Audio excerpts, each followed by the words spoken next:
안녕하세요, 김문우입니다. 안녕하세요, 수혜정입니다. 자, 오늘 또 한 주간의 한 중간 수요일이 돌아왔습니다. 네. 자, 사실은 오늘 뭐 수요 초대해서 기다리신 분들도 계실 것 같은데 오늘은요 주간 핫토픽으로 준비를 해봤습니다. 최근 바로 어제 바로 직전까지도 실시간 검색어를 장악했던 연예가 소식부터 한 주간의 연예가 소식을 총 정리해서 전해드리겠습니다. 많이 기대해 주시기 바랍니다. 네, 그럼 먼저 날씨로 시작해 보도록 하겠습니다. 어제 곳곳에 눈이나 비가 지나고 오늘은 날이 좀 추워졌다고 합니다. 먼저 이 시각 야외 현장 연결해 보겠습니다. 김혜영 캐스터. 네, 상암동 DDMC 앞에 나와 있습니다. 네, 오늘 얼마나 추워졌나요? 네, 하루 사이 아침 기온 기복이 큰 것 같습니다. 이 목도리에 장갑, 한 손엔 이렇게 핫팩까지 챙겨지었는데요. 그럼에도 오들오들 떨리는 몸은 어쩔 수 없나 봅니다. 8시가 조금 지난 지금 서울은 영하 5도로 어제 같은 시각보다 3도 낮고요. 바람까지 불어서 체감 온도는 영하 9도 가까이 뚝 떨어져 있습니다. 이런 가운데 일부 지역은 잠잠했던 불청객 미세먼지가 다시 찾아왔습니다. 이유는 국외 미세먼지와 함께 대기 정체가 이어지고 있기 때문인데요. 현재 충북에서 미세먼지 농도가 높게 나타나고 있습니다. 오늘 미세먼지 농도는 서울과 경기 북부, 충남과 전북은 오전까지, 경기 남부와 대전, 세종, 충북은 종일 나쁨 수준을 나타내겠고요. 오전과 밤 한때 강원 영서 지역에서도 먼지 농도가 일시 높아질 수 있겠습니다. 오늘 중서부 지역의 공기가 탁할 것으로 예상되니까요. 외출 전 대기질 상황 꼼꼼히 확인하셔야 합니다. 먼지와 함께 충북과 경북을 중심으로 안개가 짙게 껴 있습니다. 이들 지역은 가시거리가 100m 안팎으로 무척이나 짧아져 있고요. 또 새벽 사이 기온이 크게 떨어져 어제 눈이 내렸던 지역은 곳곳에 빙판길이 우려됩니다. 교통 안전은 물론 이동할 때도 조심히 움직이셔야 합니다. 흐렸던 어제와 달리 오늘은 고기압의 영향으로 전국이 대체로 맑겠습니다. 이런 가운데 어제 눈이 내리지 않았던 서울과 경기 지역에는 여전히 건조특보가 내려져 있습니다. 해안과 내륙에서도 바람이 강하게 불어 화재 위험이 높은 만큼 작은 불씨도 꼼꼼히 살펴야 합니다. 오늘 아침 기온 어제보다 2에서 6도 정도 낮습니다. 낮에도 서울 2도, 대전, 전주 4도, 광주 5도로 평년 수준을 밑돌아 쌀쌀하겠습니다. 내일은 중부와 일부 남부 지역에 눈 소식이 있고요. 일요일엔 전국에 또 한 차례 눈과 비가 내리겠습니다. 주 후반까지 반짝 추위가 이어질 텐데요. 특히 토요일 서울의 아침 기온이 영하 8도까지 떨어지겠고요. 바람까지 불어 체감 온도는 이보다 더 낮겠습니다. 도라지는 기침과 천식, 가래 예방에 도움이 됩니다. 또 도라지 특유의 쓴맛을 내는 성분인 아놀린과 사포닌은 기관지를 보호하고 염증을 가라앉혀주는 데 탁월하다고 하니까요. 오늘 아침 따뜻한 도라지 차 한 잔으로 시작해보는 건 어떨까요? 지금까지 상암동 DDMC에서 오늘의 날씨였습니다.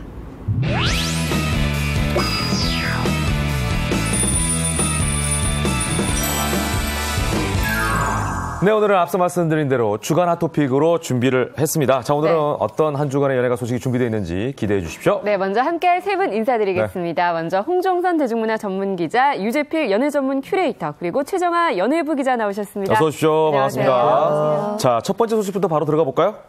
네, 맞습니다. 사실 이제 7일 날 방송이 되고 8일부터 연 3일을 도대체 이 두 사람이 헤어진 거야, 헤어지지 않은 거야, 결별설에 관심이 모아졌죠. 바로 전현무, 한혜진 씨 소식인데요. 네, 이게 뭐 주말이 껴서도 그랬겠지만 3일 내내 이렇게 계속 포털 사이트 실시간 검색어를 지나서 키워드까지 됐는데도 소속사가 묵묵부답이었어요. 그러다 보니까 결별설에 더욱 무게가 더해지고 있는 가운데 드디어 10일 오전, 월요일 오전에 두 사람이 헤어졌다.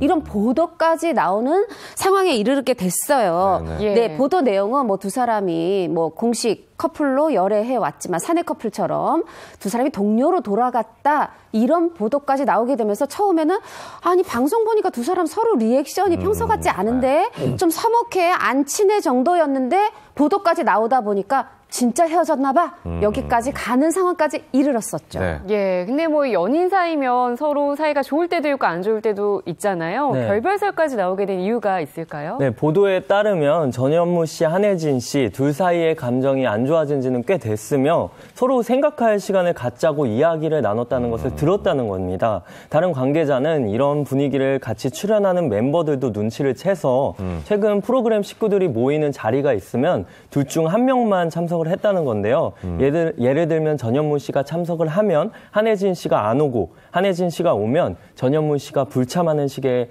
그런 상황이었다고 자세히 전했습니다. 네.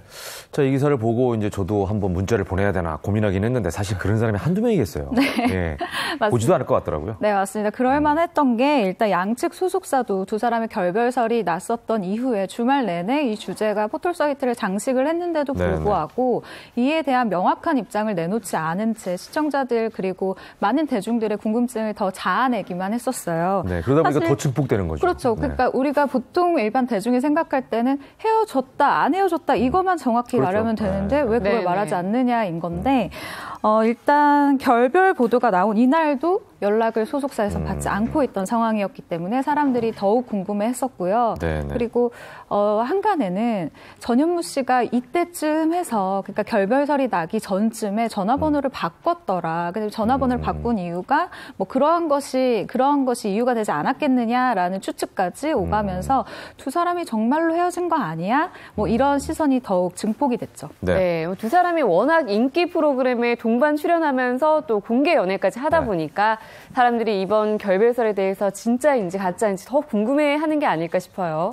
맞습니다. 사실 지금도 어떻게 보면 두 사람의 일이기 때문에 연애 문제이기 그렇죠. 때문에 우리가 네. 진실은 모르지만 네. 일단 소속사는 뭐 주말이면은 주말이어서 확인이 어려웠어야 할 텐데 월요일이 됐고 또 월요일 오전에 열애설 보도가 나다 보니까 더 이상 미룰 수가 없는 상황이 됐어요. 그리고 그날 바로 해당 프로그램에 혼자 사는 예능의 녹화까지 있었거든요. 네. 하다 보니까 소속사가 드디어 10일 오후에 공식 입장을 냅니다. 아, 죄송하다. 두 사람 입장을 그러니까 본인의 입장을 확인하느라고 공식 입장이 늦었다. 네. 근데 확인해 본 결과 잘 만나고 있다더라. 사실 무근이다. 이렇게 얘기를 했어요. 그래서 결국은 이게 이제 해프닝이구나. 라고 이제 뭐 되는 상황인데 아직도 우린 진실은 모르죠. 근데 저는 뭐 제 개인적으로 3가지 정도 시나리오 생각해 볼 수 있을 네. 것 같아요. 네. 사실은 어느 연인이나 싸우잖아요. 그럼요. 뭐 그냥 싸웠고 그때는 조금 녹화할 때 서먹한 네. 거죠. 녹화 전까지 화해가 됐으면 좋은데. 네. 근데 그걸 매 눈에 시청자가 보고 두 사람 너무 냉랭해. 좀 이제 결별설을 제기했는데 마침 주말이고 소속사도 쉬어야죠. 주말에는. 네. 하다 보니까 이제 대답이 없었는데 팬들 입장에서는 토요일, 일요일 계속 가다 보니까 결별설이 커진 그런 상황. 근데 알고 보니 아니었어요. 그냥 싸우기만 한 거였어요. 있을 수도 있고요. 이게 첫 번째 시나리오. 네. 두 번째는 뭔가 헤어질 위기. 뭐 그런 위기 정도인데 오히려 이제 요번에 보도 나면서 이게 이제 너무 깊이 들어가면 이게 원인이 돼서 그렇죠. 우리 안 좋을 수도 있고 우리 하는 게 이제 그 부분이거든요. 그렇죠. 네. 그런데 어떻게 보면 또 거꾸로 두 사람이 헤어질 위기였는데 댓글들에 되게 많이 지지 응원했어요. 두 사람 잘 어울려요. 네, 계속 네, 만나요. 그러다 보니까 저는 화해를 해서 월요일 날은 아니에요. 우리 계속 잘 만나요. 했을 수도 있고요. 네, 네. 자, 여기까지는 해피하고요. 세 번째는 사실은 이미 헤어진 거죠. 그래서 소속사도 아무 말도 할 수가 없는 거예요. 주말이어서가 아니라.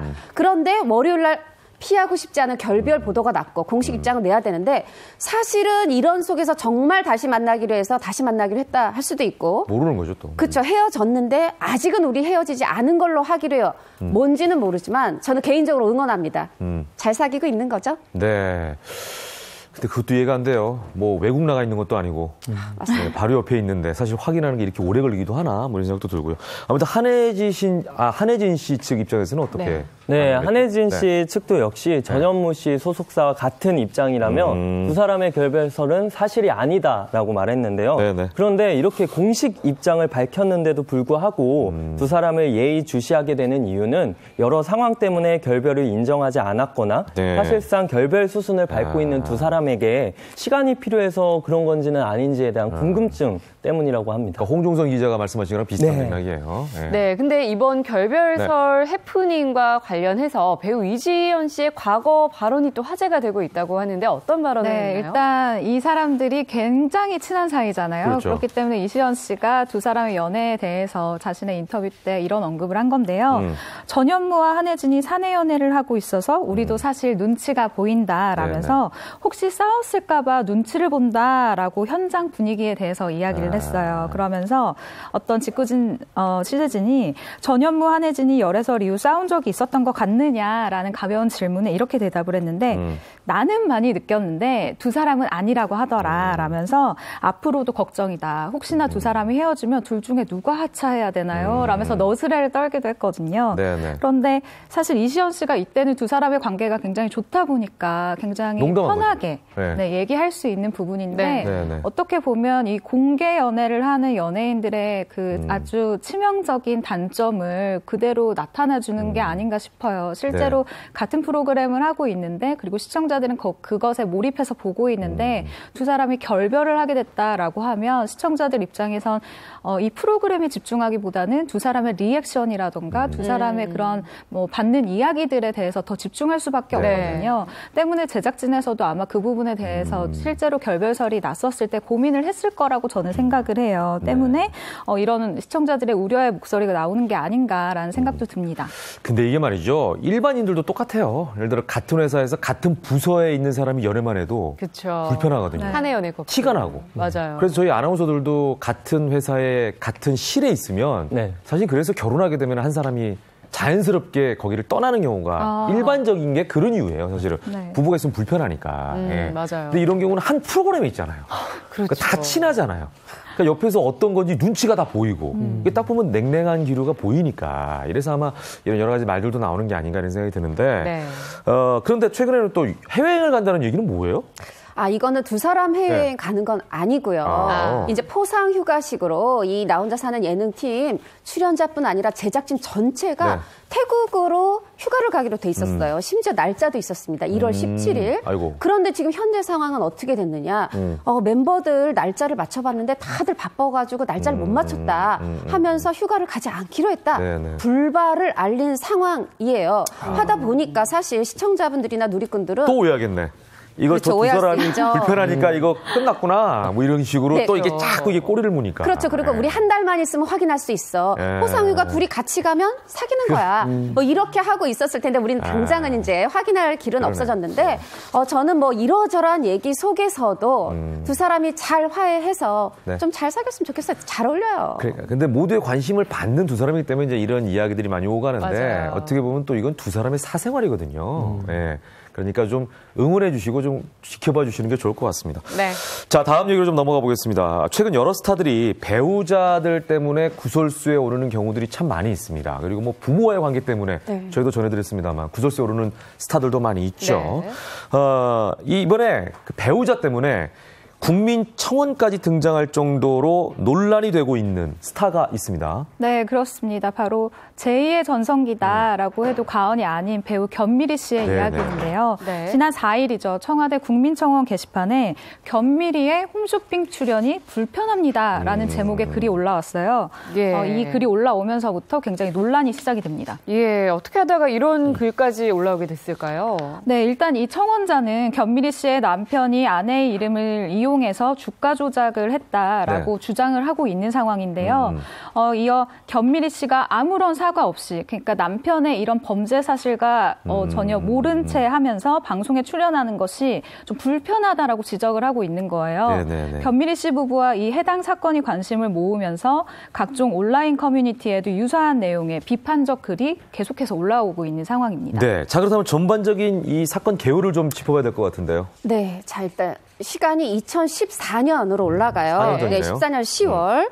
그때부터 2016년 2월까지에 걸쳐서 이 견미리 씨 남편이 그 대표이사로 있는 그 회사가 이제 신주를 발행하게 돼요. 유상증자를 한 거죠. 그때 뭐라고 공시를 하냐면 탤런트 견미리 씨, 내 아내도 이 회사의 또 대주주기도 하죠. 거액의 어떤 그 자금을 투입하고 유상증자에 참여한다.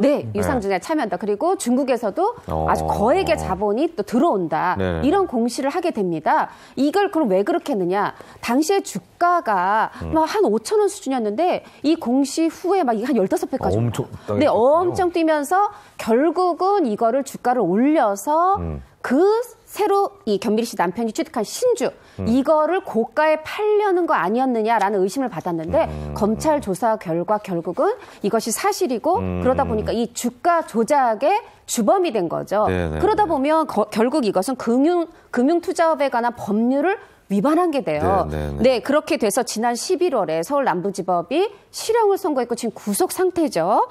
이러다 보니까 그러면 이제 이런 불법 어떤 주가 조작을 통해서 편취한 이득이 얼마냐? 23억 7천만 원이고 그래서 법원이 내린 벌금 금액이 무려 25억 원이 선고됐습니다. 네, 그 징역 4년도 받았네요. 네, 그러네요. 구속 중이죠. 그렇게 말씀을 들어보니까 종합적으로는 결론은 이제 견미리 씨의 남편분의 범행이 사실화가 된 거네요. 네, 그렇습니다. 재판부는 이 씨가 이 사건 범행 전반을 기획 실행하는 핵심적인 역할을 담당했다면서 자신의 처인 견미리 씨가 실제로 유상증자에 참여하지 않음에도 불구하고 견미리 씨 명의로 유상증자에 참여하거나 투자자를 모집해 주가 조작으로 15억 원이나 넘는 이익을 취했다고 지적을 했습니다.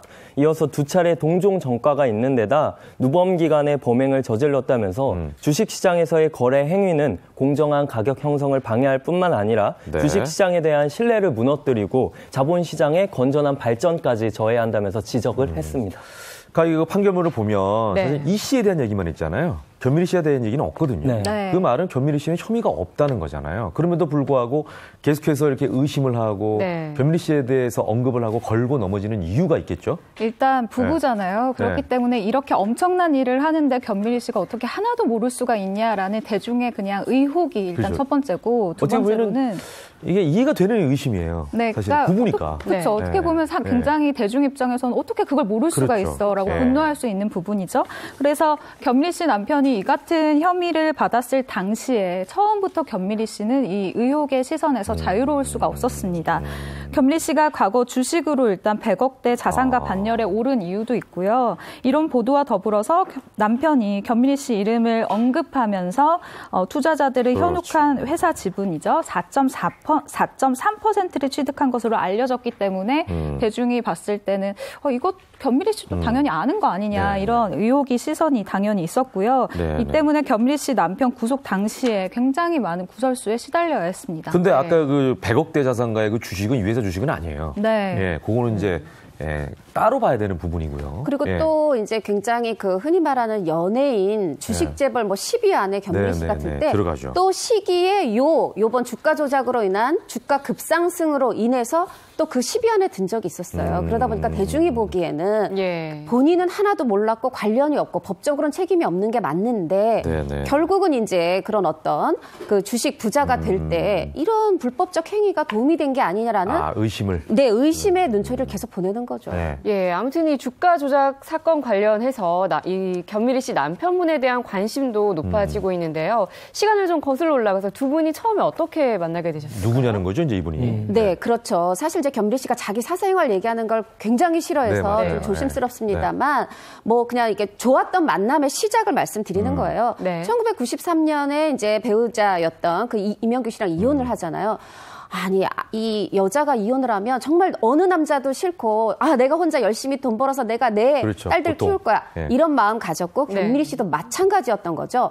그런데 이제 그때 당시에 혼자서 아이 둘을 키우는 그 고생스러운 시절에 굉장히 큰 힘이 됐던 게 친정 오빠였다 그래요. 근데 친정 오빠가 이렇게 놀러 오면서 자꾸 후배 한 명을 데려오더라는 거죠. 그 사람이 이렇게 보니까 굉장히 검소한 거예요. 막 구두 밑창도 막 달아있고 바지 밑단도 수선해서 바지 하나를 막 10년씩 입고 저 사람은 참 검소하구나. 이제 그런 부분에 좀 믿음도 갔을 거고 무엇보다 아이들하고 놀아주는데 너무 자상하게 잘 놀아주더래요. 그 모습이 너무 사랑스럽더래요. 그러면서 점점 이제 의지가 됐던 모양입니다. 그런데 반전. 알고 보니 그 바지 밑단도 꿰매 입고 다니는 남자가 통장이 8개나 있고 꽤 재력도 있더라는 거죠. 검소하고 아껴 쓰는 사람이에요. 그렇죠. 굉장히 생활인으로서 어떤 믿음이 갔을 거예요. 그러면서 이제 두 사람이 가까워져서 재혼을 하게 됐는데 그 바로 지금까지 말한 그 남자가 재혼한 남편 이 씨죠. 그러네요. 그래서 1998년에 두 사람이 재혼하게 됩니다. 자, 이렇게 어렵게 또 결정을 하고 재혼을 했는데 이런 네. 상황이 돼서 더 안타까운 부분입니다. 견미리 씨 입장은 어떤가요? 네, 이제 공식 입장이 이런 거예요. 나는 대주주로는 있었지만 경영에 전혀 참여한 적이 없다. 그리고 뭐 나의 이제 실명이 계속 언급되고 있는데 이런 부분 좀 피해 달라. 사실 이제 보도가 나갈 때마다 견미리 씨 변호사가 언론사에 연락도 하고 지금 그런 상황인데요. 견미리 씨 남편 검찰 조사를 봐도요. 견미리 씨는 피의자가 아니었고 참고인 조사였고 또 사실 당시에 뭐 이 따님들도 이 주식을 뭐 취득했다 이런 보도가 있었는데 그 가족들도 아무도 아예 참고인 조사도 안 받았다는 거죠. 이 부분을 강조하면서 견미리 씨는 계속해서 선을 긋고 있어요. 근데 이게 다 맞는 말이긴 한데 청원이 왜 올라왔냐면 또 이제 시청자분들이 보기에는 법적으로는 맞아도 도의적으로 조금 그래도 피해를 본 개미 투자자들이 있으니까 좀 죄송한 마음 이런 걸 좀 표현해주면 좋겠다 하는 저는 그런 아쉬움의 마음도 너무 이해가 됩니다. 약간의 입장 차이가 좀 있을 것 같아요. 그러니까 네, 맞습니다. 이 시청자 입장에서는 왜 부분돼도 도의적인 부분에 대해서 이렇게 조심하지 않느냐 이제 이런 부분이고 또 견미리 씨 입장에서는 나는 그렇게 안 했기 때문에 오히려 떳떳하게 해야 된다라는 생각을 할 수도 있는 거죠. 그럼요. 맞아요. 네. 근데 법적으로 좀 다시 생각해보면 아까도 저희가 살펴본 바와 같이 판결문에는 견미리 씨 이름이 등장을 하지 않았거든요. 네, 맞습니다. 견미리 씨 남편이 일단 1심입니다. 1심에서는 징역 4년, 벌금 25억 원의 선고를 받았습니다. 네. 이에 대해서 전문 변호사가 이렇게 얘기를 하는데 1심이기는 하지만 사실 이 판결이 이 선고가 범죄를 저질렀다라고 봐도 무방하다 이렇게 해석을 하고 있어요. 그러면서 견미리 씨가 남편이 주가 조작을 하는 건 아마 몰랐을 것이다라는 법조계 의견을 전하기도 하면서 네. 공모를 한 것도 아니고 그리고 방조를 한 것도 아니기 때문에 견미리 씨에게 법적인 책임을 물어보기는 그러니까 법적인 책임을 지게 하기는 좀 어렵다라는 네. 의견을 내기도 했습니다. 근데 그러다 보니까 이제 견미리 씨 입장에서는 제가 아까 말씀드린 대로 떳떳한 당당하니까 거를 방송을 드러내고 하는. 싶은 거예요. 어떻게 네. 보면. 자, 근데 이제 문제는 또 견미리 씨 남편 네. 주가 조작 혐의가 이번이 처음이 아니라는 거죠? 세 번째예요. 세 번째인데 그 중에 이제 바로 얼마 전 두 번째 걸 좀 말씀드려 볼게요. 네. 2011년이었고요. 심지어 상장 폐기된 회사를 인수합니다. 그런 다음에 또 공시를 해요. 이게 신규 확장하고 사업을 아주 이제 키워갈 것이다. 이런 식으로 해가지고 그리고 또 이제 거액을 내가 투자 받았다 하기도 하고 그래서 실제로 또 개인 사모펀드식으로 거액의 투자도 받습니다. 근데 결국은 이게 또 어떤 사기 뭐 이런 걸로 금융투자법 이게 위반이 되면서 그때도 징역 3년을 받고 구속이 돼요. 그래서 복역을 하다가 2014년에 가석방된 그런 전력이 있습니다. 네.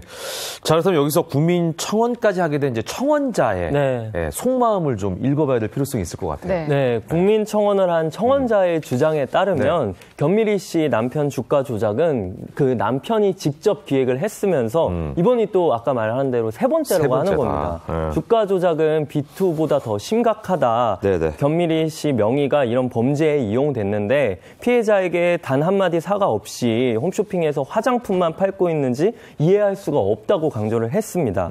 남편 일이라 하더라도 일부 투자자들은 견미리 씨의 이름 그리고 견미리 씨의 남편 그런 타이틀에 속아서 투자했을 것이라면서 최소한 본인 입으로 사과를 하는 게 인간의 도리라고 생각한다고 그러면서 견미리 씨의 홈쇼핑 출연 정지 및 사과를 요구했다는 건데요. 현재 견미리 씨는 아침 드라마에 출연 중입니다. 예. 근데 이 드라마 관계자는 아직 견미리 씨의 뭐 하차 뭐 이런 얘기는 한 적은 없고 이후 계속 상황을 지켜볼 것이라고 전달했습니다. 네, 그러니까 역시 이 청원자 입장에서는 도의적인 책임을 요구하고 있는 거네요. 맞습니다. 그 이제 연예인이라는 게 법적으로 잘못하지 않아도 좀 무리만 일으켜도 어떤 자숙의 기간을 갖고 좀 이렇게 하잖아요. 이미지에 타격이 가죠. 네, 이미지에 타격이 가고 이제 그런데 왜 계속 이제 방송에 나오느냐라는 네. 건데 그래도 여러분도 좀 잘 알아두셔야 될 게 변호사들이 이렇게 얘기를 합니다.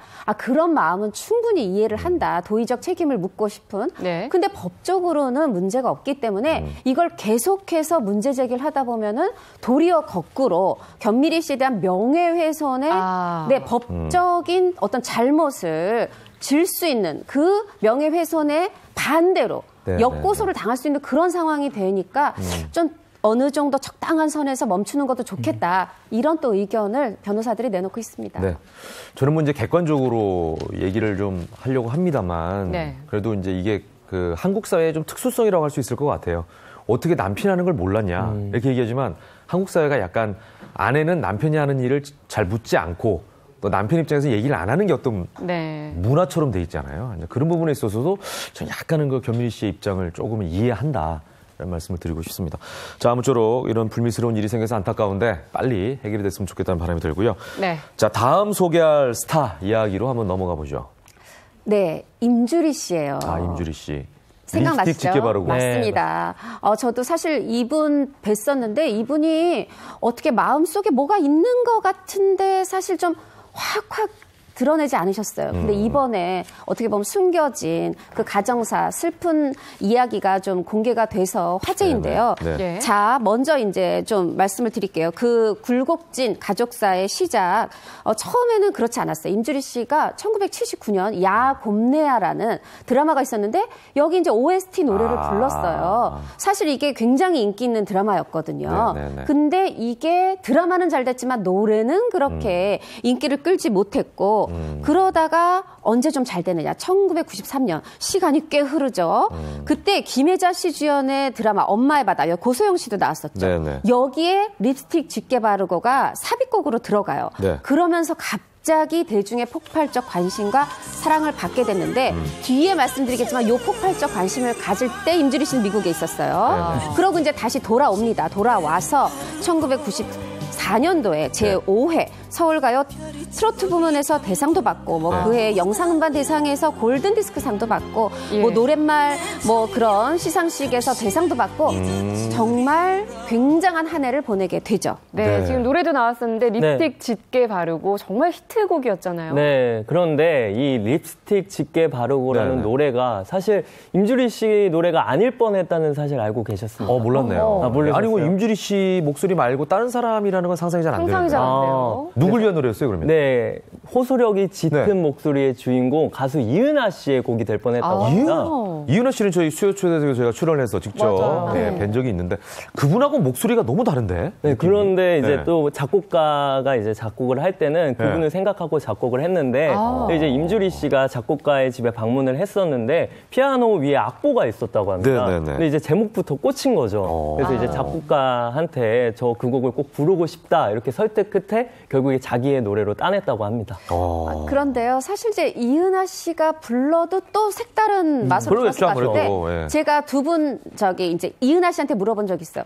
그 노래 그렇게 히트했는데 네네. 본인이 못 불러서 아쉽지 않아요? 그랬더니 이은하 씨가 이렇게 얘기하더라고요. 네.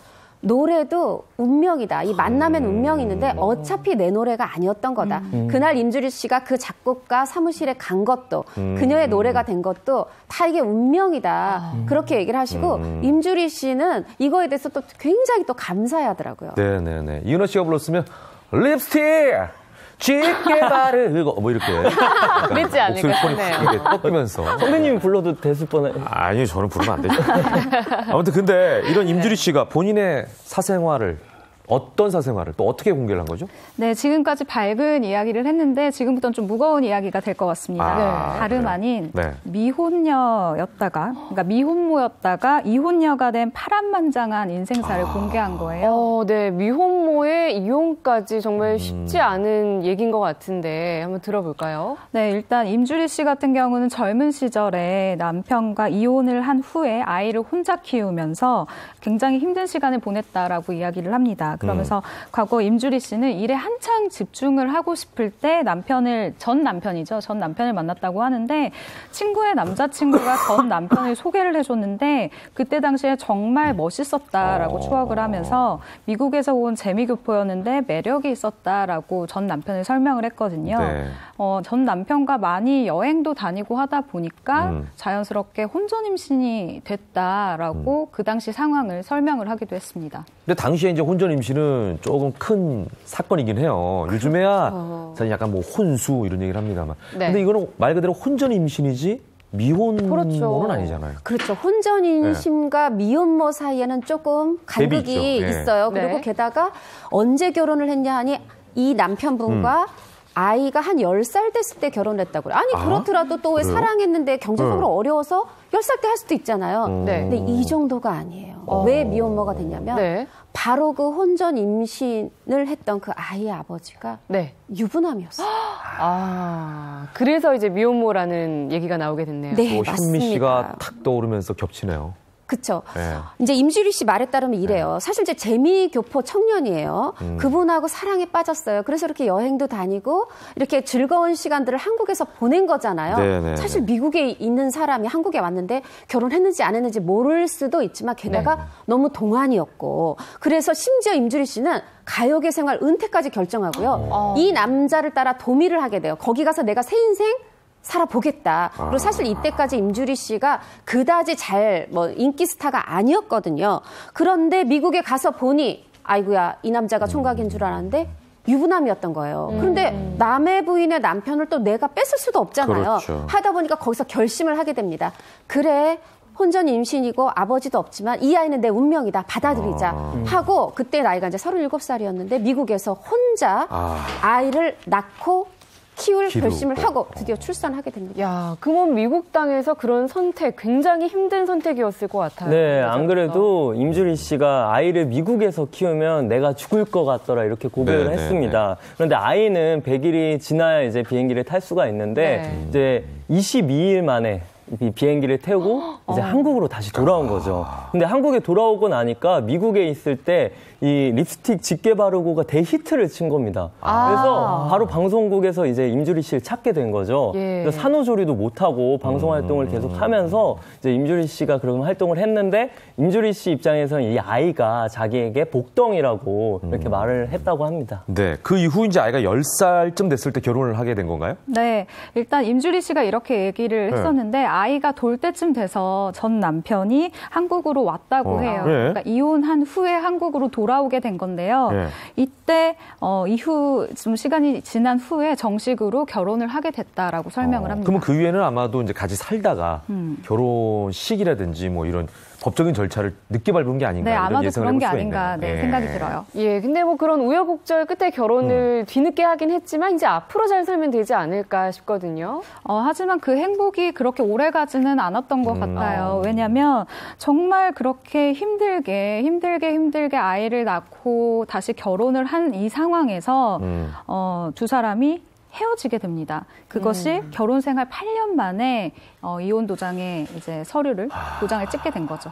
10년 만에 만나서 결혼을 했는데 만난 기간, 그러니까 기다린 기간보다 사실은 이혼한 기간이 더 짧네요. 그러네요. 네, 맞습니다. 네, 이렇게 어렵게 만났는데 왜 이혼했을까요? 안타깝네요. 그렇죠. 가만 생각해 보시면 또 오해하실 수 있어요. 네. 아 그래 그럼 미국 가서 출산을 했는데 22일 만에 돌아왔어. 근데 남편이 돌 때쯤 한국에 왔으면 이혼하고 왔으면 한 1년만 혼자 키운 거 아니야 생각하실 수 있어요. 네. 근데 그게 아니라 그때도 이제 결혼 다시 하기 그 10년 동안 아이가 10살이 될 때까지 임주리 씨 혼자 이렇게 열심히 키웠다고 해요. 그러다가 그래도 아이 아빠고 근데 이러다 보니까 두 사람이 마음을 합해서 10년 만에 결혼을 했고 김현욱 씨 말씀대로 떨어져 있던 시간보다 더 짧은 8년만 결혼 생활을 하고 헤어지게 됐는데 왜 그러냐 하면 이런 거라는 거죠. 이게 여행 다닐 때랑 결혼 생활은 다른 거죠.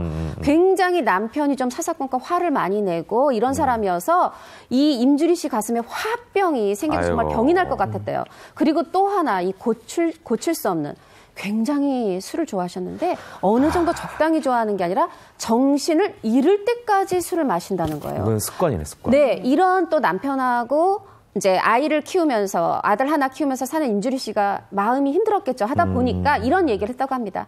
나 힘들게 할 거면 차라리 사라져 내 곁을 떠나. 이렇게 얘기를 했다고 합니다. 네, 이렇게 문화적으로 크고 작은 갈등도 빚었다는데 사실 이혼의 결정적인 계기는 또 따로 있습니다. 보통은 이혼의 결정적인 계기가 성격 차이잖아요. 네, 근데 이제 성격 차이보다 더 다른 이야기인데 어떤 사건이 있었나요? 네, 어떠한 사건이 임주리 씨가 당시 많이 바빠서 아이를 돌볼 시간이 없었다고 합니다. 그래서 친정 어머니가 이제 대신 아이를 돌보는데 아기가 좀 말을 안 듣고 이제 소변을 이제 다른 데서 보니까 아이 아빠가 좀 화가 나서 아이를 때리고 약간 구박하고 그런 모습을 봤다고 합니다. 그래서 친정 어머니가 아이 아빠한테 아니 왜 그렇게 아이를 때리는 것이냐 하니까 이 아빠가 그냥 바로 미국으로 갔다고 하는 거예요. 얘기도 안 하고? 네. 돌연? 그 후 별거가 이렇게 길어지면서 네. 자연스럽게 이혼 수순을 밟게 됐다고 하는 겁니다. 모르겠습니다. 결론적인 얘기지만 이분은 아빠로서나 남편으로서의 좀 자격이 없는 분이시네요. 어떻게 보면. 예, 책임감도 없고. 자, 우리가 네. 이제 속설이긴 합니다. 흔히 이제 가수들 사이에서도 제목이나 노랫말처럼 그 가수의 운명이 맞아요. 된다. 그런 이런 말 표현이 있잖아요. 있죠. 그래서 이 립스틱 짙게 바르고의 가사에 보면 네. 사랑이랑 길지 않다라는 하필 이런 가사가 들어있더라고요. 예. 자, 이혼 이후에 이제 임주리 씨는 어떻게 지내신 거죠? 네, 일단 아이를 혼자 키우면서 쉽지 않은 시간을 보낸 건 확실한 것 같아요. 왜냐면 밤무대 라이브 카페를 마친 뒤에 운전하고 돌아올 때 이대로 싹 없어졌으면 하는 생각을 했다라고 하면서 먼지처럼 사라지면 고통을 다 잊을 수 있지 않을까 생각했다라는 그런 이야기를 했는데요. 네네네. 심지어 아주 극단적인 선택까지 염두에 뒀었다라는 말을 남기기도 했어요. 극단적인 선택은 순간적인 것 같다라며 당시 상황을 설명을 한 건데 네. 그리고 임주리 씨는 다른 사람에 대한 원망보다 자신에 대한 자책 그리고 죄책감이 너무 커서 그 부분이 더 힘들었다라고 이야기를 합니다. 근데 그럴 때마다 임주리 씨를 지금처럼 계속해서 붙잡고 있었던 것은 일단 힘든 시간 함께 보내준 자신의 친정 어머니와 자신만 보고 있는 아이 때문에 자신이 힘을 낼 수밖에 없었다라고 이야기를 하기도 했어요. 네. 예, 이런 거 보면 참 역시 어머니라는 존재는 위대한 것 같아요. 맞습니다. 어머니 위대하고요. 한 여자가 이 사회 활동을 하려고 하면 한 여자가 누군가 육아와 가사를 책임져주는 또 사람이 있어야 되는 게 아직 우리의 현실인데요. 보통 사람도 이 일과 육아를 병행하기 힘든데 사실 가수라는 거, 거기다 밤무대 가수라는 거는 출퇴근 시간도 일정하지 않고 정말 힘들잖아요. 그러다 그렇죠. 보니까 이 외할머니가 거의 아이의 엄마 역할을 해주면서 키워줬는데 그랬던 어머니가 파킨슨병에, 파킨슨 증후군에 걸려서 무려 9년을 투병 생활을 하게 돼요. 제가 임주리 씨 만난 적 있는데 이렇게 얘기하시더라고요. 엄마가 정말 나 때문에 병에 걸린 것 같았다. 애 키우는 게 힘들어서가 아니라 딸의 인생이 물론 그 남편분도 남편으로서 아빠로서 뭐 하려고 노력했겠지만 잘 안 됐잖아요. 네. 그런 딸을 보면서 얼마나 엄마가 마음이 안 좋았겠냐. 그래서 나 때문에 이제 병에 걸린 것 같고 그래서 사실은 이 임주 씨가 이 바쁜 와중에 막 본인이 열심히 간병을 했어요. 근데 그렇게 간병을 열심히 했는데 정말 안타까운 게 임주리 씨가 정말 가슴 아픈 게 어머니의 임종을 보지 못했어요. 왜 그랬냐면 이제 해외 공연이 들어왔다고 그래요. 이것도 마다할 수 없는 기회잖아요. 참 좋은 기회인데. 그렇죠. 그래서 딱 일주일 어머니 병수발하다가 딱 일주일 자리를 비웠는데 그때 어머니가 돌아가셨다고 임주리가 그 얘기만 하시면 눈물을 흘리시더라고요. 평생 한이 되셨네. 네네. 가슴에 정말 한이죠. 네네네. 최근 임주리 씨의 근황으로 마무리를 좀 해볼까요? 네, 임주리 씨 아들이 이제 최근에 트로트 가수로 데뷔를 그래요? 했다고 합니다. 네, 어머니의 끼를 물려받아서 신인 가수 재하 이렇게 이제 데뷔를 했는데 현재 임주리 씨는 아들과 함께 공연 일정을 소화하며 이제 스케줄을 하고 있고요. 많은 방송 활동을 이제 계속 꾸준히 할 거라고 이제 전했습니다. 네, 나오네요. 많이 닮았네요. 엄마. 네. 그렇죠. 예. 보기 자, 모자지간이 좋네요. 참 보기 좋네요. 예. 앞으로 모자지간의 활약을 저희도 응원하면서 마무리하겠습니다. 자, 오랜만에 돌아왔습니다. 무비데이트 우리 뭐 볼까 이어갑니다. 네, 박스오피스 순위 함께 보시죠. 네, 이번 주 극장가를 뜨겁게 달구고 있는 영화들입니다. 5위는 모털 엔진, 4위는 호두까기 인형과 4개의 왕국, 3위는 도어락, 2위는 보헤미안 랩소디, 1위는 국가부도의 날이 차지했습니다. 네. 우리나라 영화가 차지했네요. 그러네요. 네. 네.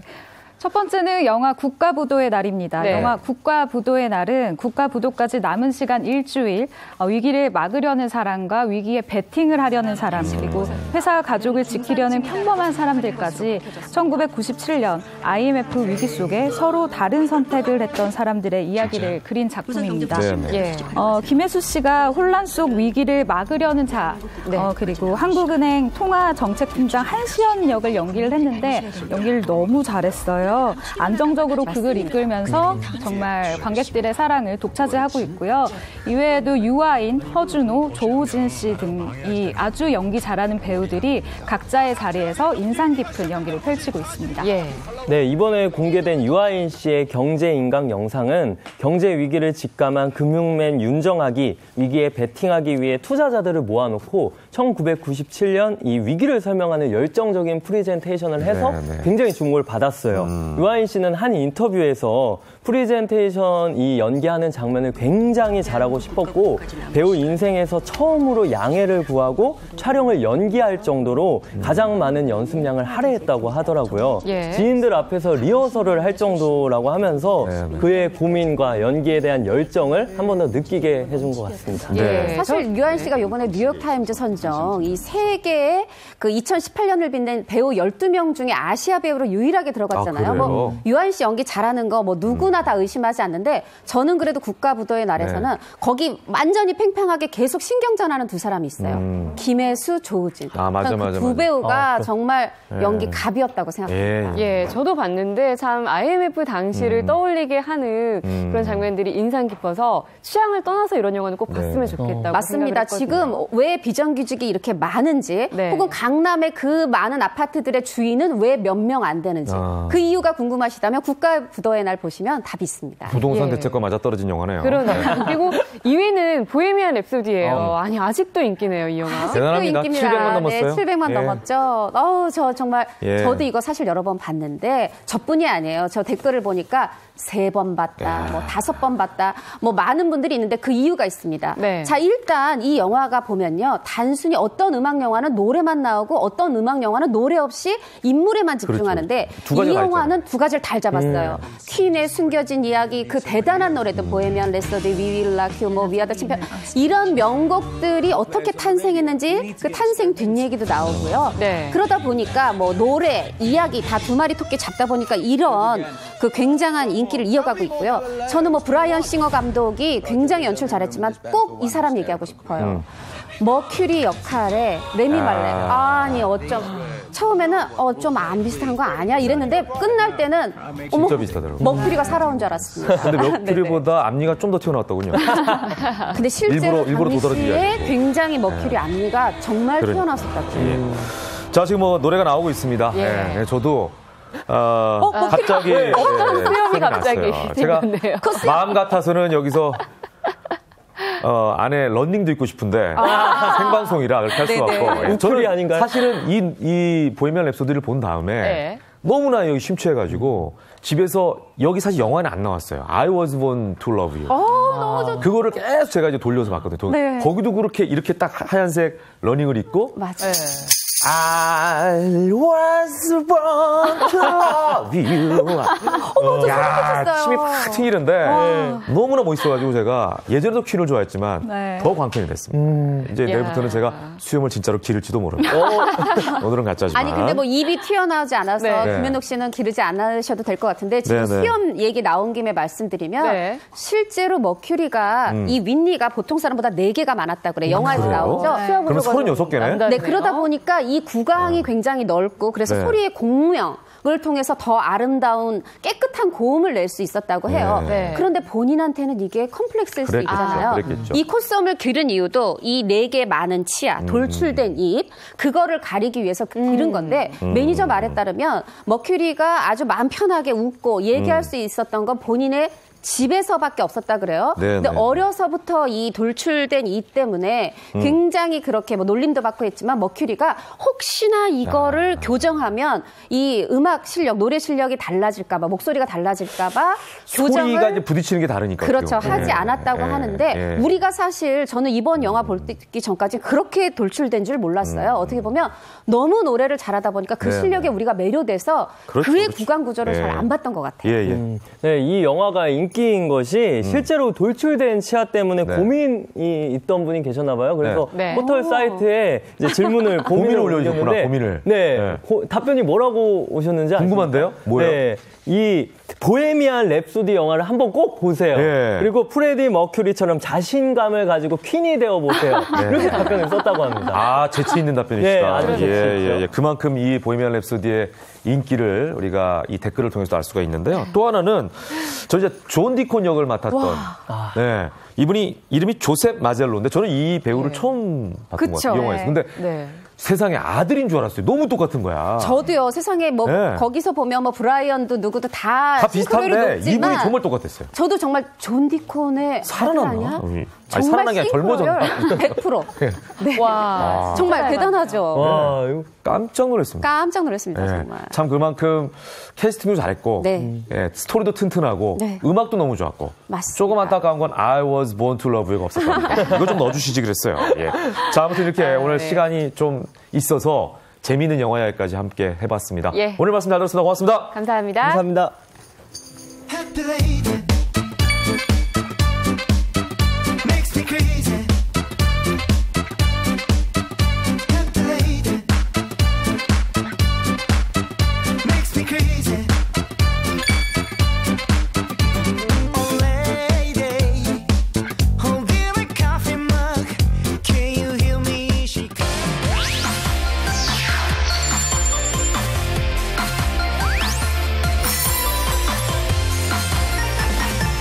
생활 속 궁금증을 풀어드리겠습니다. 무엇이든 Q&A 시간입니다. 박수유 산업부 기자 나왔는데 코스튬 붙이고 갈까요? 떼고 갈까요? 붙여도 좋습니다. 예, 혹시 뭐 거추장스럽거나 그러진 않나요? 불쾌하진 않으시죠?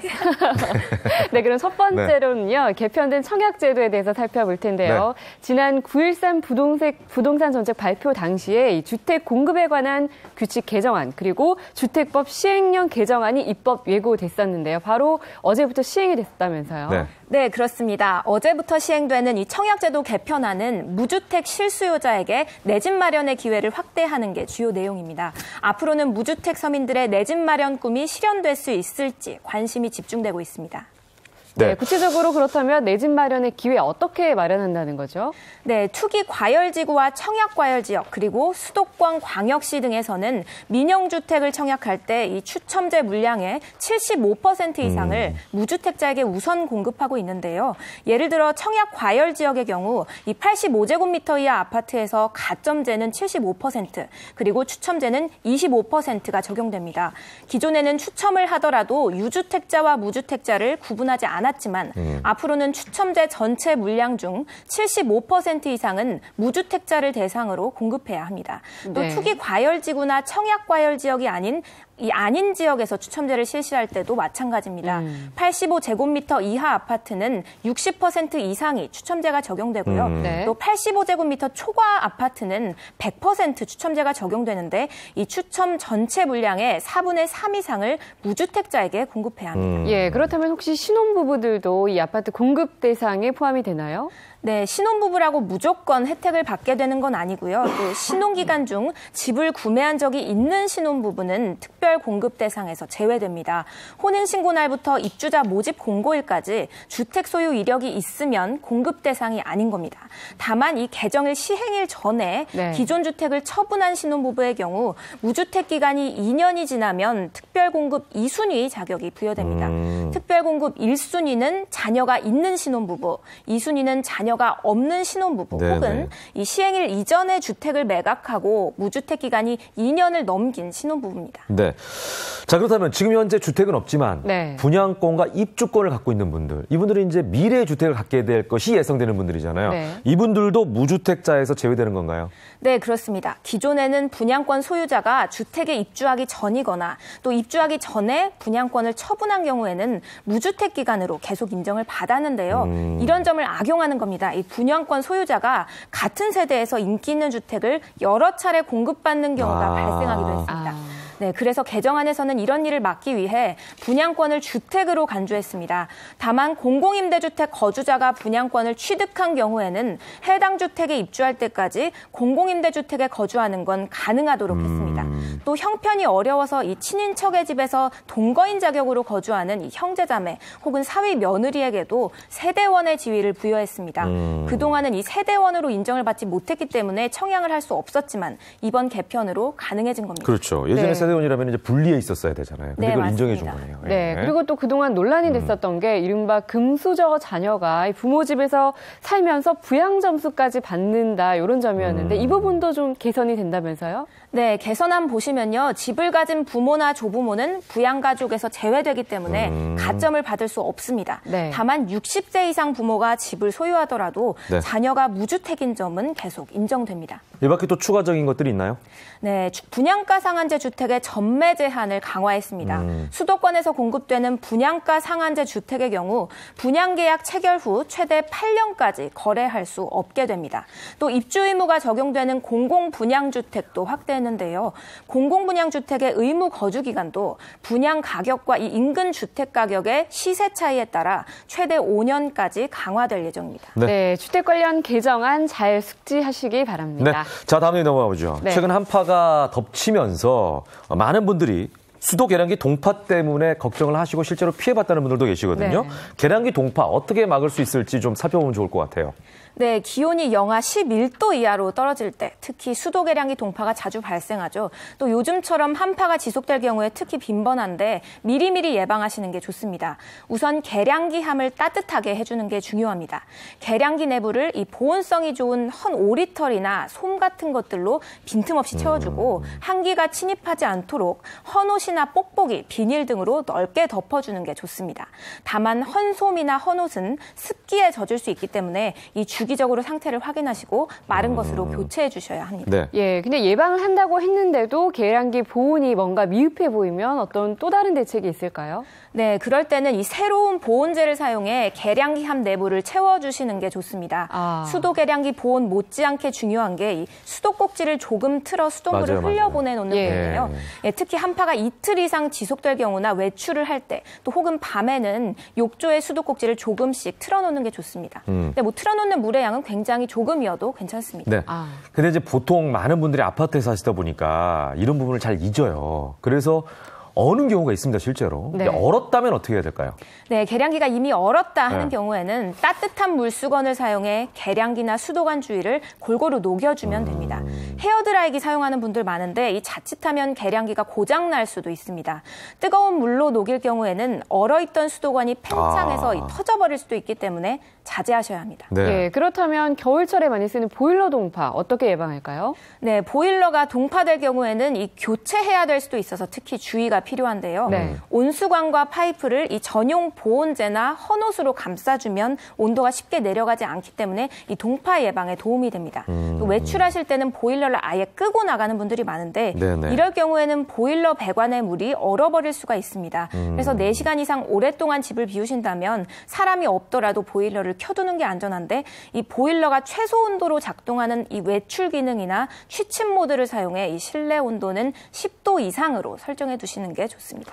세탁기도 수도관이랑 연결되어 있기 때문에 동파되는 경우 있잖아요. 그렇죠. 이런 경우 어떻게 해야 될까요? 네, 맞습니다. 세탁기는 이 베란다나 세탁실 등 기온이 낮은 곳에 설치되어 있는 경우가 많기 때문에 동파 위험이 특히 더 높습니다. 네. 또 동파가 이미 된 상태에서 세탁기를 작동시키면 모터가 고장날 수 있기 때문에 주의해야 하는데요. 세탁기는 이 종류별로 동파 예방법이 조금씩 다릅니다. 통돌이 세탁기는 이 세탁이 끝나면 세탁물을 꺼낸 뒤 탈수 모드를 한 번 더 실시해주면 안에 남아있는 물을 제거할 수 있고요. 또 드럼 세탁기는 세탁기 아래에 있는 잔수 제거용 호스 마개를 남아있는 물을 제거하는 데 사용하면 됩니다. 예, 그런데 이런 조치를 해도 해결이 안 되면 결국에는 어떻게 해야 될까요? 네, 그럴 때는 각 관할 수도사업소에 연락하시는 게 좋습니다. 서울시의 경우 다산 콜센터로 신고해도 됩니다. 네. 자, 동파 예방법, 그리고 동파 발생했을 때 처리법까지 알아봤습니다. 꼭 네. 기억하셔서 올겨울에는 이런 피해를 당하지 않으셨으면 좋겠네요. 네, 이번에는 영상으로 보는 이슈인데요. 어떤 내용이죠? 네, 현대자동차가 수소전기차의 심장격인 연료 전지 시스템을 대량 생산하는 공장을 짓고 있는데요. 2030년까지 연간 50만 대의 수소전기차를 생산할 수 있는 기반을 마련하기로 했습니다. 자세한 내용 영상으로 함께 보시죠. 성윤모 산업부 장관과 정의선 현대차그룹 부회장 등 VIP들이 사배 담은 모래를 던집니다. 현대차가 수소전기차의 핵심 부품을 대량 생산하는 제2공장입니다. 이 수소가 우리 대한민국 경제에 새로운 희망을 주고 또 앞서서 이끌어가는 그 동력으로서 그 역할을 다해주기를 믿어 의심치가 않습니다. 이 공장에서 생산하는 연료전지 시스템은 수소와 공기 중에 산소를 결합해 전기를 만드는 수소차의 핵심 기술입니다. 내년 말 공사가 끝나면 연간 4만 개 생산 규모로 늘어납니다. 세계 최초로 수소차를 양산한 현대차는 수소 경제의 주도권도 확보하겠다는 청사진을 내놨습니다. 2030년까지 50만 대 규모의 수소전기차 생산 체제가 마련되면 우리나라가 수소 경제의 핵심 축으로 자리 잡을 것으로 기대합니다.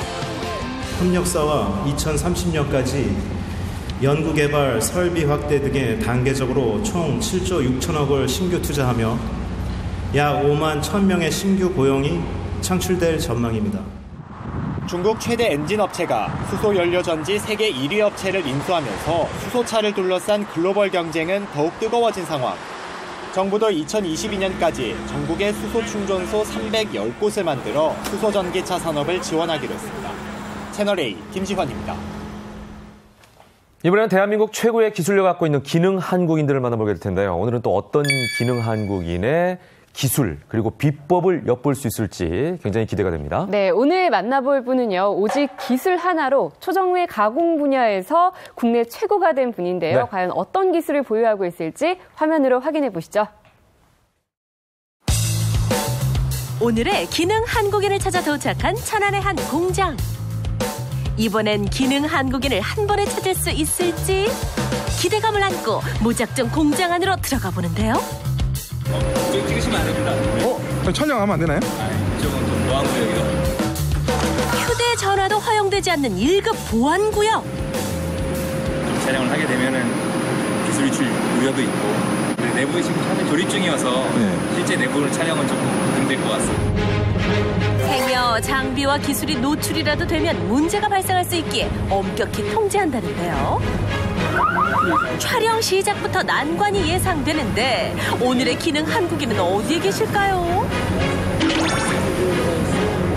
외국인과 유창하게 대화하는 이분이 혹시 기능 한국인? 기능 한국인 찾았는데요. 네. 혹시 기능 한국인이세요? 네, 제가 기능 한국인 135의 김진일입니다.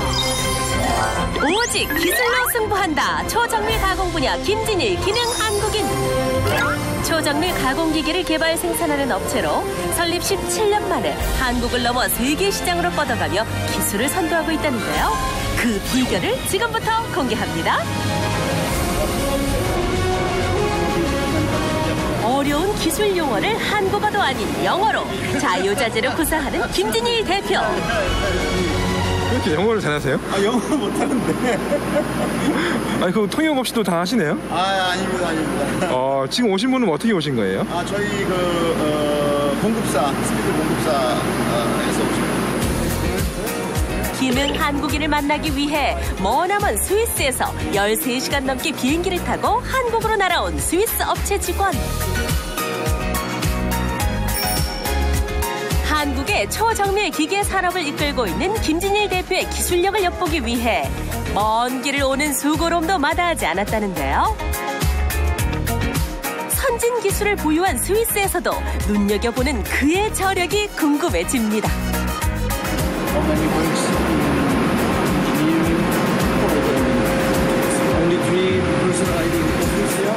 어떤 걸 만드는 회사신 거예요? 저희는 초정밀 가공기를 만드는 회사입니다. 2001년에 설립해 첨단 기술을 기반으로 초정밀 가공 설비를 개발, 생산하여 국내외 기업에 공급하고 있다는데요. 그동안 수입에 의존했던 초정밀 가공 장비를 독자적인 기술로 개발하고 있답니다. 초정밀 가공기는 금속을 용도에 맞게 가공해 각종 금형 제품을 만드는 기계인데요. 재료에 대한 이해와 복잡한 기계 설계 등 고도의 기술력을 필요로 한답니다. 바로 이것들이 초정밀 가공기에서 탄생한 제품이라는데요. 언뜻 봐서는 어디에 쓰는 물건인지 짐작조차 되지 않는데요. 보니까 보석 세공품 같은데요? 이거는 이제 자동차 뒤쪽에 라이트고, 그다음에 이거는 LED 반사경이고요. 이거는 리플렉터라고 하는 다 자동차 쪽에 들어가는 금형입니다. 한국을 넘어 전 세계적으로 그 기술력을 인정받고 있다는데요. 국내에서는 불모지였던 초정밀 가공 분야에 일찌감치 도전한 결과물이랍니다. 지금 대략 한 직장생활 11년 했고, 그다음에 지금 사업이 17년이니까 한 28년 정도 된 거죠. 처음 3년 동안은 죽을 만큼 힘들었죠. 왜냐하면 그때는 애들도 되게 어렸고 이제 유치원도 다니고 해야 되는데 그거 비용 줄 돈이 없을 정도로 어려웠었어요. 자본금 300만 원으로 시작한 사업이 이제는 매출액 200억을 바라보는 탄탄한 회사로 거듭났습니다. 오늘 천안 사업 설립까지 치열한 경쟁 속에서 살아남고 지속적인 성장을 할 수 있었던 것은 임직원들의 끊임없는 기술 개발과 품질 향상의 노력, 그리고 오늘 참석해주신 여러분들의 관심과 성원이 있었기에 가능했습니다. 막상 창업을 해서 한 3년은 굉장히 고생을 많이 했고, 그 다음부터는 사실은 이제 제가 배웠던 기술이 있고 그걸 바탕으로 해서 이제 사업을 했기 때문에 굉장히 쉽게 안정이 됐죠. 회사의 안정과 지속적인 성장의 비밀은 바로 직원들. 자신감 하나로 사업을 시작한 대표를 전폭적으로 신뢰하고 따랐기에 지금의 회사를 만들 수 있었답니다. 설비가 다 만들어지면 기계의 성능을 높이기 위해서 최적화 작업을 지금 진행하고 있습니다. 아주 섬세한 작업으로 진행되는 초정밀 가공은 다른 가공에 비해 작업 공정이 까다롭기로 유명한데요. 한 채 오차도 허용되지 않는 고난도 작업. 작은 실수가 큰 결함을 만들어내기에 단 한순간도 긴장을 늦출 수 없습니다. 초정밀 가공하기 위해서 이런 아주 미세한 조정이 필요한 거죠. 과거에는 독일, 일본 등에서 관련 기술을 습득해야 했지만 이제는 독자 기술로 한국형 초정밀 장비를 생산하고 있는데요. 고객의 주문 즉시 가공기를 개발한다는데 이건 무슨 기계일까요? 이 장비는 인부트먼트로 타기 행사를 하고 있는데요. 이 데이터 분해 능력은 10,000분의 1까지 가능하거든요. 머리카락 두께의 100분의 1 정도라고 생각하시면 오직 초정밀 가공기로만 만들 수 있는 정교한 제품. 이 작은 물체에 대표만의 기술이 집약됐다는데요. 이러한 기술을 유지하고 발전하기 위해 인재 발굴에도 남다른 노력을 하는데요. 한국식 도제 교육 제도를 도입해 미래 기능 한국인을 양성하고 있답니다. 이제 갓 고등학교를 졸업해 아직 초년생에 불과하지만 누구보다 진지하게 기술을 갈고 닦으며 꿈을 키워나가는 직원들.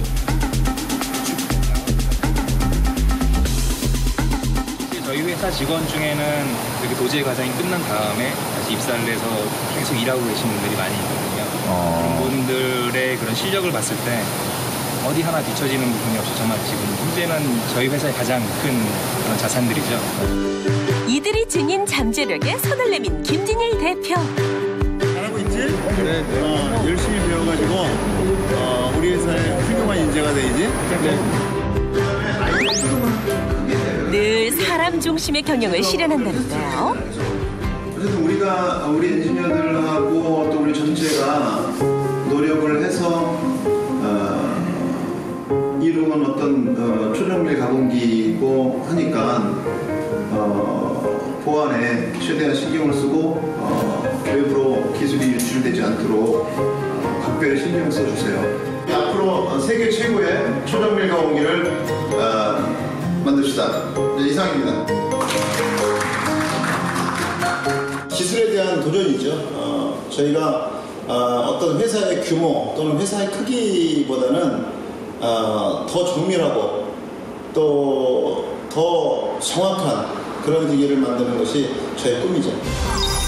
오직 기술 하나로 세계 시장에 나선 김진일 기능 한국인.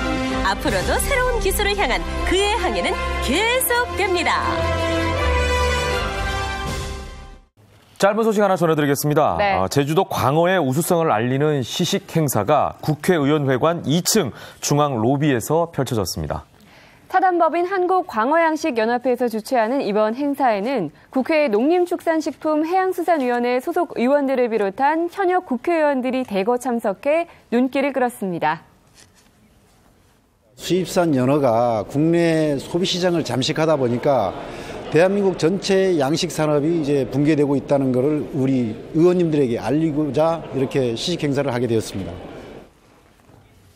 네, 우리의 소중한 수산물도 좀 많이 소비해 주실 부탁드리면서 네. 자, 생방송 함께했습니다. 김현욱의 굿모닝 더블 12네요. 12월 12일 수요일 순서는 여기서 마치겠습니다. 네, 저희는 내일 아침도 8시에 찾아뵙겠습니다. 오늘 하루도 행복하게 보내십시오. 고맙습니다. 감사합니다.